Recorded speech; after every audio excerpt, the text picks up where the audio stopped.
India में 50% से ज्यादा वोटिंग नहीं पड़ती है। क्या उसका सोल्यूशन ये हो सकता है? यानी कि क्या आप घर बैठ के वोट कर सकते हो? यानी हम देख रहे हैं क्या ये इलेक्शन रिफॉर्म हो सकता है जो कि आने वाले इलेक्शंस में वर्क करेगा। मतलब जब हम डिजिटल इंडिया की बात कर रहे हैं तो क्या आने वाली जनरेशन घर बैठे वोट करने वाली है? आज हम लोग क्या देखने वाले हैं? आज हम लोग देखने वाले हैं क्या है सारे इलेक्शन रिफॉर्म्स जो कि आज तक इंडिया के इलेक्शन प्रोसेस में हो रखे हैं। वेलकम बैक, मैं हूं राघवेंद्र। आज हम लोग देखेंगे हमारे इलेक्शन सीरीज की अगली वीडियो जो है हमारे इलेक्शन रिफॉर्म्स पे। राइट, इलेक्शन रिफॉर्म्स की बात करें तो पहला इलेक्शन रिफॉर्म जो अगर हम बात करें 1996 से पहले कौन कौन से रिफॉर्म्स हुए थे। 1996 की बात करें तो उससे पहले जो रिफॉर्म्स हुए थे, जैसे पहला जो है वो है क्या, lowering of voting age. Voting age का मतलब क्या है? पहले वोटिंग एज जो थी वो 21 ईयर्स थी, बट फिर 1988 में क्या हुआ, 61st कॉन्स्टिट्यूशनल अमेंडमेंट आया जिसने क्या किया, हमारी वोटिंग एज को क्या कर दी 18, यानी 18 साल की उम्र में आप क्या कर रहे हो, देश की सरकार बना रहे हो और देश का भविष्य को सिक्योर कर रहे हो। ठीक, फिर क्या बात करते हैं, फिर बात होती है इलेक्ट्रॉनिक वोटिंग मशीन, जो बहुत ही कंट्रोवर्शियल भी है क्योंकि आपको पता है कई बार ऐसा होता है कि जो रूलिंग पार्टी होती है लोग बोलते हैं कि ये उसको फेवर कर रही है, जो भी है, क्योंकि ये सब डिजिटल वर्ल्ड है तो कोई कुछ भी कर सकता है। बट हमारा काम क्या है? हमारा काम है क्या, इलेक्शन कमीशन के ऊपर बिलीव करना और ये देखना कि ईवीएम क्या है। राइट, ईवीएम क्या है? 1999 में क्या होता है, पहली बार ईवीएम का शुरुआत होती है। राइट, फर्स्ट टाइम 1998 के आप देख रहे हो किसमें, कॉन्स्टिट्यूएंसीज में यूज हुआ। कौन कौन से? राजस्थान, मध्य प्रदेश, दिल्ली और गोवा पहला स्टेट था जिसमें वहां के जनरल इलेक्शन के एंटायर स्टेट में क्या यूज हुई, ईवीएम यूज हुई, यानी 1999। मतलब ईवीएम्स आज से नहीं है, बहुत दिनों से इस्तेमाल की जा रही है। यानी हम देख रहे हैं अगला क्या रिफॉर्म हुआ। अगला रिफॉर्म है जिसको हम बोलते हैं एपिक, जो कि है क्या, इलेक्टर्स फोटो आइडेंटिटी कार्ड। ये क्या है? ये आपके इलेक्शन कमीशन ने एक ऑर्डर पास किया था जिसमें देखते हैं 1993 में ये डिसीजन लिया गया कि अब से क्या होगा, आपकी फोटो भी होगी आपके इलेक्टर कार्ड में, ताकि आप क्या कर सको, जो कि बोगस, मतलब कि जो चीट करके आप वोट कर रहे हो या किसी और के नाम पे आप वोट करने जा रहे हो, उससे बचा जा सके। यानी ये सारे रिफॉर्म्स कौन से हैं जो कि इंपॉर्टेंट थे 1996 से पहले हुए, यानी जो इलेक्शंस के लिए इंपॉर्टेंट थे। फिर बात करें कौन से रिफॉर्म्स हैं जो कि 1996 में हुए। एक कमिटी बैठी जिसको बोलते हैं दिनेश गोस्वामी कमिटी, उसने भी कई सारे रिकमेंडेशंस दिए। ठीक है, उसको भी फॉलो किया गया। पहला क्या था, पहला क्या रिकमेंडेशन था या रिफॉर्म की बात करें तो prohibition of sale of liquor. मतलब आप देख रहे हो कि जो लिकर है उसके सेल के प्रोहिबिट कर दिया गया। कब? 48 hours ending with the hour of, जिसमें आप देख रहे हो आपका पोलिंग होनी है, वोटिंग होनी है, 48 आवर्स पहले क्या कर रहे हो, अपना क्या कहते हैं, जो आपका लिकर है उसके प्रोहिबिट कर रहे हो सेल को। फिर आप कर रहे हो डेथ ऑफ अ कैंडिडेट। अगर किसी कैंडिडेट की मृत्यु हो जाती है जो इलेक्शन लड़ रहा है, अगर उसकी मृत्यु हो जाती है तो इलेक्शन को कैंसिल नहीं किया जाएगा। ये एक और रिफॉर्म था। ठीक, फिर बात करते हैं time limit for by elections. जो भी बाय इलेक्शंस होते हैं, आपको पता है कभी कभी किसी कैंडिडेट जो जीत जाता है वो 2 सीट से जीत रहा होता है तो 1 सीट वो क्या करता है, लेफ्ट करता है, या किसी कैंडिडेट की किसी वजह से डिस्क्वालीफाई हो जाए, या किसी वजह से वो डेथ हो जाए, या किसी वजह से वो लोअर जो आपका मान लीजिए स्टेट असेंबली से वो लोकसभा चला जाए, तो कोई इलेक्शन, कोई सीट जो ऐसी होगी जहां पे बाय इलेक्शन होगा, तो बाय इलेक्शन का टाइम क्या कर दिया गया, बाय इलेक्शन का टाइम कर दिया गया 6 मंथ्स। 6 महीने के अंदर आपकी वैकेंसी जब होगी वहां पे 6 महीने के अंदर आपको बाय इलेक्शन करवाने हैं। फिर बात करते हैं prohibition of arms.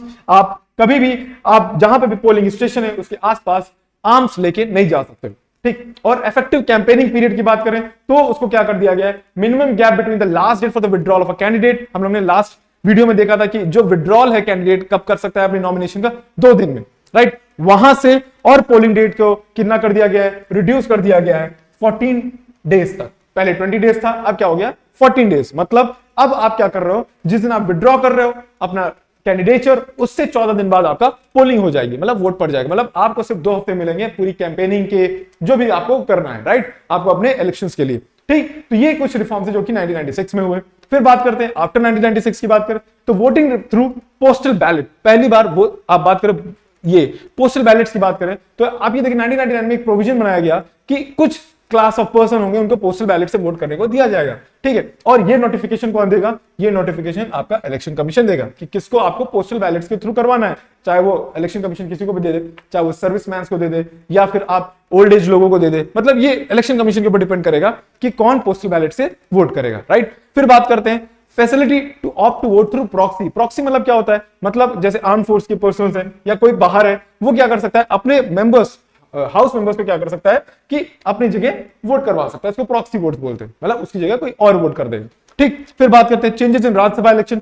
Changes in Rajya Sabha election 2000 जब देख रहे हैं 2003 में क्या होता है कि एक ये चीज होती है कि पहली बात डोमिसाइल रिक्वायरमेंट को खत्म कर दिया जाता है। डोमिसाइल रिक्वायरमेंट का मतलब क्या है, फॉर एग्जांपल आप अगर राज्यसभा के इलेक्शंस में खड़े हो और अगर आप मान लीजिए आप यूपी के राज्यसभा के लिए जा रहे हो यूपी से, और आप आपकी डोमिसाइल है फॉर एग्जांपल मध्य प्रदेश, फिर भी आप वहां से जा सकते हो। मतलब आपके लिए डोमिसाइल मतलब आपको उस पर्टिकुलर स्टेट का होना जरूरी नहीं है। फॉर एग्जांपल की बात करें, हमारे प्रधानमंत्री जो पूर्व प्रधानमंत्री है मनमोहन सिंह, वो असम के राज्यसभा से जाते थे और वो वहां से प्रधानमंत्री बन जाते थे। मतलब है तो वो असम के डोमिसाइल के नहीं, बट वहां से उनको क्या मिल जाता था, राज्यसभा का टिकट मिल जाता था, वहां से वो जीत जाते थे। मतलब डोमिसाइल रिक्वायरमेंट खत्म कर दी गई। फिर ओपन बैलेट सिस्टम आ गया। ओपन बैलेट सिस्टम क्या होता है, ओपन बैलेट सिस्टम ये होता है जिसमें जो आप वोट कर रहे हो वो आप किसी अपने पार्टी के रिप्रेजेंटेटिव को क्या करोगे, दिखाओगे कि भाई हम इसको वोट कर रहे हैं। सिंपल चीज ये क्यों की गई, ये इसलिए क्योंकि करप्शन बहुत हो गया। करप्शन का मतलब क्या, आप समझो कि अगर आप क्लोज बैलेट की बात करें तो हो सकता है कभी भी आप क्या करो, पैसे लेके या कोई और अनफेयर मींस या कुछ और फायदा लेके, कुछ और चीजों को लेके क्या कर सकते हो, आप इलेक्शंस को मैनिपुलेट कर सकते हो। मैनिपुलेट इन द सेंस कैसे, आप आपकी जो पार्टी ने जिसको बोला वोट करने का, वहां ना वोट करके किसी और को वोट कर दोगे, यानी इसको ओपन बैलेट सिस्टम बना दिया गया। फिर बात करते हैं free supply of electoral rolls. 2003 में गवर्नमेंट ऑफ इंडिया ये बोल दिया गया कि गवर्नमेंट ये इलेक्टोरल रोल्स जो होगी वो फ्री में सप्लाई करेगी लोगों को, राइट, जो कैंडिडेट्स होंगे। फिर बात करते हैं introduction of Braille signature features in EVM, मतलब जो लोग विजुअली इंपेयर्ड है, जो आंखों से देख नहीं सकते सही से, उनके लिए ब्राइल स्क्रिप्ट वाली ईवीएम्स लाई गई। समझ गए, तो ये कुछ रिफॉर्म्स है जो 1996 के बाद हुए। फिर बात करते हैं 2010 से कौन कौन से रिफॉर्म्स हुए, तो voting rights of citizen living abroad, ये हो गया, जो सिटीजन बाहर रह रहे हैं उनके लिए भी क्या किया जाए कि वोटिंग राइट्स दी जाए। ठीक, फिर online enrolment in electoral rolls, जो भी इलेक्शंस में पार्ट लेना चाहते हैं, मान लीजिए आप वोटर, आप क्या कर सकते हैं, ऑनलाइन एनरोलमेंट करवा सकते हो। सिंपल चीज ये हो गया। फिर बात करते हैं इंट्रोडक्शन ऑफ नोटा। नोटा मतलब नन ऑफ द अबव, जब आपको लगे कि आपके जितने भी कैंडिडेट्स आपकी कॉन्स्टिट्यूंसी में खड़े हुए हैं, आप उनमें से किसी को भी पसंद नहीं कर रहे, आपको लग रहा है कि ये वो है जो कि सही कैंडिडेट नहीं है आपके हिसाब से, तो आप क्या कर सकते हैं, नोटा दबा सकते हो। ठीक, नोटा का बटन जो होता है वो ये बताता है कि ऊपर के जितने भी कैंडिडेट्स हैं, उस लिस्ट में जितने भी कैंडिडेट्स हैं आपके कॉन्स्टिट्यूंसी में, वो आपके हिसाब से सही नहीं है, या जो पॉलिटिकल पार्टी, ये एक तरीके का सिंबल है। फॉर एग्जांपल अगर मान लीजिए नोटा के जो वोट्स है वो ज्यादा हो गए, यानी कि ये एक तरीके का मॉरल प्रेशर होगा किसके ऊपर, पॉलिटिकल पार्टीज के ऊपर होगा, क्या कि उन्होंने जो कैंडिडेट उतारा वो भले इंडिया के इलेक्शन प्रोसेस की वजह से जीत गया हो, क्योंकि उसको थोड़े से ज्यादा वोट मिल गए, बट लोगों को पसंद नहीं आया, मेजॉरिटी। समझिए, यानी कि ये नोटा हो गया। फिर आता है आपका वीवीपैट। वीवीपैट क्या होता है, अभी रिसेंटली आप देख रहे हो न्यूज में था, वीवीपैट जो अपोजिशन पार्टी थी वो पूरे इंडिया में चाहती थी वीवीपैट को अप्लाई किया जाए। क्या है, voter verifiable paper audit trial. इसमें क्या होता है, जब आप किसी भी पॉलिटिकल पार्टी को वोट करते हो तो आपको कुछ समय के लिए एक कागज में बगल में एक मशीन होगी जिसमें एक पर्ची में आपको जिस पार्टी को आपने वोट किया है वो पार्टी का सिंबल आपको दिखेगा। ये एक तरीके से कंफर्मेशन होता है कि भाई जो आपने वोट दिया वो सही जगह पड़ा, यानी कि ये एक तरीके से क्या है, ईवीएम को और कंफर्म और मजबूत तरीके से सही है, सेफ है, ये बताने के लिए किया गया। ठीक, फिर बात करते हैं photos of candidate on EVM and ballot paper. मतलब ईवीएम्स पे भी अब आप जब वोट करने जाओगे तो पहले नाम होगा और वोट जो भी आपका कैंडिडेट होगा उसकी फोटो भी होगी। ये इसलिए किया गया ताकि आप कंफ्यूज ना हो किसको वोट देना है। कई बार क्या होता है कि सेम नाम के लोग क्या होते हैं, एक ही जगह से खड़े हो जाते हैं, तब वहां पे क्या काम आता है, मान लीजिए आपका पार्टी सिंबल भी अगर मान लीजिए हो सकता है कि आप इंडिपेंडेंट हो, पार्टी सिंबल्स कंफ्यूजन क्रिएट करें तो आपकी फोटो भी रहती है वहां पे। सिंपल चीज क्या है, ये इसलिए किया गया है ताकि आप में कोई भी किसी और को वोट ना दे सको। फिर बात करते हैं linkage of voter ID card and Aadhaar card. ये क्या किया गया, वोटर कार्ड को और आईडी कार्ड को क्या कर दिया गया, एक तरीके से लिंक कर दिया गया। ठीक, फिर बात करते हैं प्रपोज्ड इलेक्टोरल रिफॉर्म। मतलब ये कौन से रिफॉर्म्स हैं जो आगे चल के आने वाले हैं या प्रपोज है कि ये किया जा सकता है। जैसे कि पहली बात करें एनआरआई वोटिंग, कोशिश की जा रही है कि एनआरआई को भी क्या किया जाए, वोटिंग का राइट दिया जाए। ठीक, फिर बात करते हैं कॉमन इलेक्टोरल रोल्स। ऐसा क्या जा रहा है कि इलेक्टोरल रोल्स कॉमन हो जाए, किसके लिए, हमारे जो नेशनल असेंबली के लिए इलेक्शंस होते हैं और स्टेट इलेक्शन के लिए जो आपके वो होते हैं क्या इलेक्शंस होते हैं। सिंपल चीज ही होगी। फिर प्रॉक्सी वोटिंग की बात होने लगी।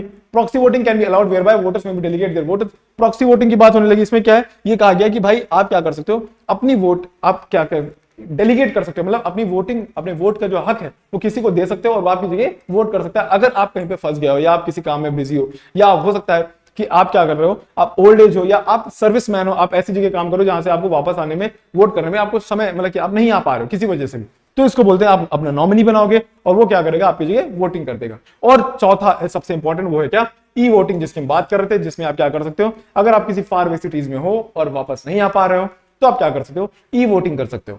ई वोटिंग मतलब आप अपने फोन, अपने टैबलेट, अपने लैपटॉप में बैठ के किसी पॉलिटिकल पार्टी को जिसको आप चाहते हो, पर्टिकुलर डे में, आप जहां पे अगर आपकी कॉन्स्टिट्यूंसी में वोटिंग पड़ रही है, आप उस दिन क्या कर सकते हो, वोट कर सकते हो। ये था क्या, कुछ रिफॉर्म्स जो कि अभी तक हुए हैं इलेक्शंस में, और कुछ प्रपोज रिफॉर्म्स जो आगे वाले समय में आने वाले हैं। ठीक, और भी कई सारे रिफॉर्म्स हो सकते हैं जो कि आप हमको सजेस्ट कर सकते हो और इलेक्शन कमीशन को भी सजेस्ट कर सकते हो कि ये रिफॉर्म्स होने चाहिए। ठीक, अब आगे वाली वीडियोस में हम लोग क्या देखेंगे, ये हमारी इलेक्शन सीरीज में नया जो आएगा वो होगा क्या, मॉडल कोड ऑफ कंडक्ट में। तब तक के लिए पढ़ते रहिए, टेक केयर, बाय बाय।